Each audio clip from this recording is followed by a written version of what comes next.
Kwake kwefika umlayeto enkosini Hezekhaya lebe uthakalungise ngoba kugula bekumphethe angeke kusajika kuhamba naye.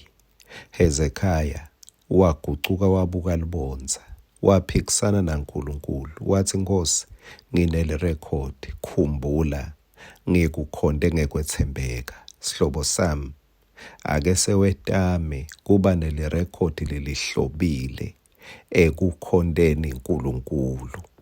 Uthi mawulibuka lirecord lilanga ngelanga ulibone lihlobile ngelo lelinye lelitakumisa ngesibinzi phambi kwaNkulunkulu nangesikhathi sekufika imilayeto lematima ngetimo lekungeke kube lula ukuthi igucula, kepha lirecord lekumkhonda ngekwethembeka kungendeka kube ngilo kuphela lelingakusita kugucula into lebe ingeke ize igucuke.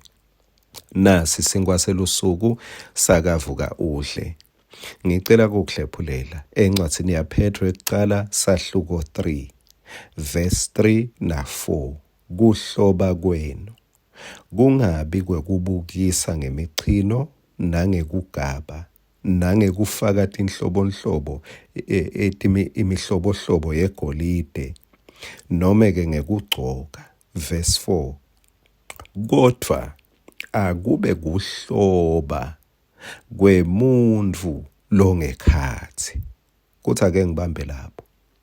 Kusho ukuthi kungendeka uhlobe ngephandle kepha umuntu longekhathi abe angcolile ancinca, angcolile enyanyeka. Yini lebangela lokho? Ngulokuthi sicabanga kakhulu ngalokubukwa bantu.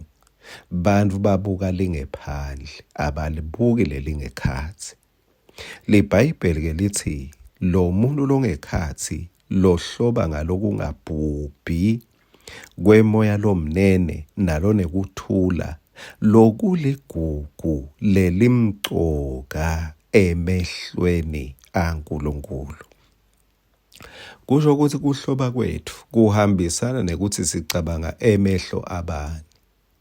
Kungendeka sicabanga emehlo ebantu kakhulu, sikwende konke lokutawusenda bantu basijabulele. Kungendeka sikunake kuhloba ngephandle siphindze sikunake kuhloba ngekhathi.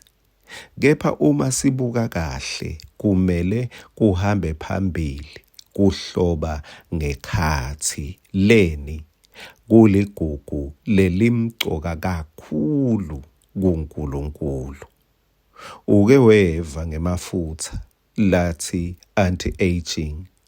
Emafutha lakuthiwa mawasebenzisa angeke uze uguge, kepha ngicela ukutshela simanga. Labo gogo lobabonako labanye baguga nje bebagcobisa wona.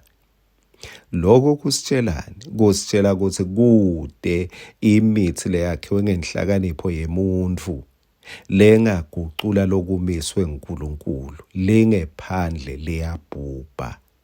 Noma ungalilandzela maphi mafutha, noma ungalilandzela kuphi kudla, lingephandle liyahohloka. Siyafunza ke nekuthi uNkulunkulu ubuke lingekhathi. Kunebuhle bangekhathi lobungabhubhi. Lize lithi Paula ufundzisa liqiniso ngalelinye ilanga uthi umuntu wangaphandle uyabhubha kepha wangekhathi wendiwa uba musha lilanga ngelilanga. Kwangathi uma ngabe sithi awuphasa phambi kwaNkulunkulu asinake lingekhathi lethu. Asimnake umuntu wangekhathi. Lohloba ngeliqiniso, lophila ngeliqiniso. Lathi teJesu umuntu ngeke aphile ngesinkwa sodwa kepha nangemavi lavela emlonyeni waNkulunkulu. Sikhone kuhloba ngebungcwele ngekhathi ngoba ngula uNkulunkulu abuka bese uyasiphakamisa. Amen.